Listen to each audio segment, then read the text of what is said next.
Last time you were here, a clip of yours went viral and it was titled "Don't Mess with Putin." And I'm just curious, has anything in your mind changed as far as Putin and how he plays out this war in Ukraine and his ultimate endgame? Is he a guy to be underestimated or not? You said he's very smart, even smarter than we think he is.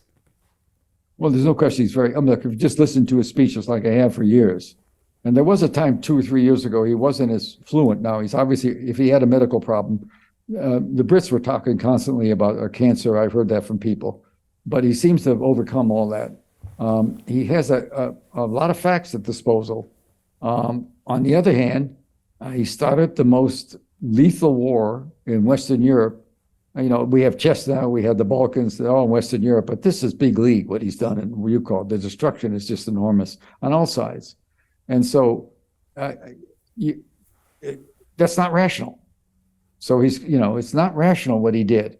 On the other hand, from our point of view, and we think too lightly of it, he's been saying for a long time, we made a deal in 1990 when East Germany folded and joined Germany. And Germany was then in NATO, and the German government wanted the NATO to accept the merged government, which means that the Russia had their counterpart to NATO, which was called the Warsaw Pact. That means that Gorbachev, then the head of Russia, had to eat it. He had to say, okay, we're going to diminish the Warsaw Pact and we'll let Germany come into NATO. But the deal was, and I can't emphasize this so much, these papers I'm talking about are not that they're classified, but I have a lot of buddies who are in the government. They have to go to bond for something. I've asked a couple of guys in the last few years, one of my tennis buddies, read the docs. And they go on, they come back, they say exactly what they say. That Jim Baker, was a very good Secretary of State in Bush 1. Jim Baker, I don't agree with him on everything, but he was terrific compared to what we have, smart and competent. And Baker agreed. The language in essence was, "We'll not go east with NATO. We're not going to move closer to you," and we didn't obey that agreement. So he's got that on his side, and he's got the fact that we stupidly, I think, put some missiles that we claim are defensive missiles, a couple of dozen miles inside the border of Poland, that overnight can be turned to warheads that can put 100 million megatons. 2 or 3 weapons could take out of Moscow. The weapons we have now are unbelievable. And so, given all the forces he has, did he overreact? I sure think so. And did he try and make an agreement before that? I do think there's some evidence that he did in before the war in January, February. There were some talks, but not enough. We weren't backing off. This is the Biden administration, and they're not going to back off now. They're not interested in talks. They're not interested in talks with the Chinese. If you won't go if the foreign minister of America won't go meet the foreign minister of China because of a balloon, I mean, you've got a real problem. And the language, and now he's going to start sanctioning companies that are doing business with China. The Nike shoes, whatever they are. Some of them have moved them out already. And China, by the way, is vulnerable. It's vulnerable because they don't have the money they need, and they have a large community in China, in Singapore, in Hong Kong, and also many of the countries that are very IT, many of the parts of the countries that are very IT and business related. The old communist model isn't going to work. They're going to have to rethink a lot of things in China, but it's still an intact country.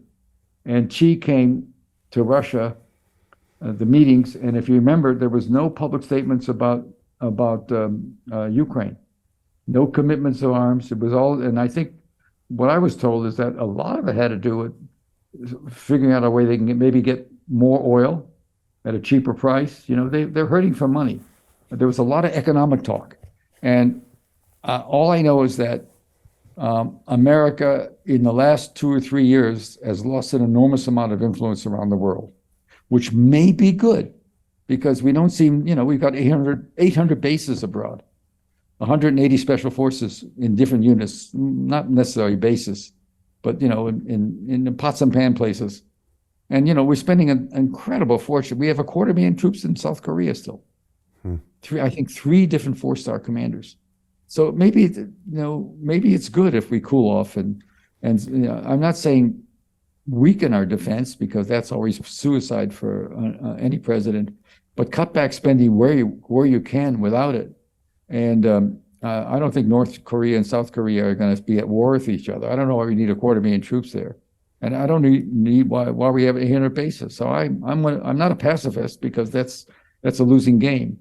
You have to have strength, but a lot of people have a lot of nukes now. So Jim Rickards has just recorded a video that's not available to anyone in the public, and he's going to be talking about how this upcoming recession is going to be fast, it's going to be bloody, it's going to be nasty. But at the same time, he's going to show you how you can position yourself to profit from all of this chaos. Now, we've made this video only available to our viewers. Go to londonreal.tv/Jim. Watch that immediately. I can't say enough good things about Jim Rickards. He understands the global economic system better than any guest I've ever had on London Real. His predictions are almost uncannily true, and you can learn how to profit from his vision, from his expertise, and his understanding of economics. So go to londonreal.tv/Jim or click the link below. It's an excellent, excellent look on what's going to happen in the future and how you can position yourself to profit from that. Jim is one of the best in the business, one of my favorite guests on London Real, and he's very, very good at predicting the future and showing us all to profit from it. So click the link, and I hope you enjoy.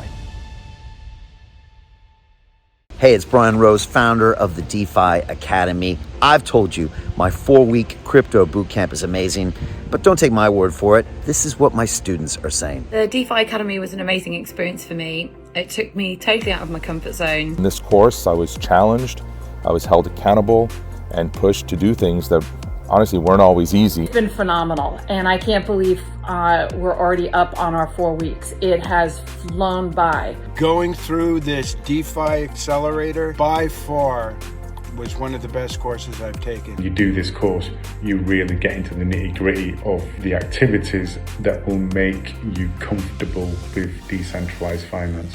Thank you so much to Brian and everyone at London Real and the DeFi Academy for even putting together an amazing course like this. Anybody else that wants to do it, please sign up.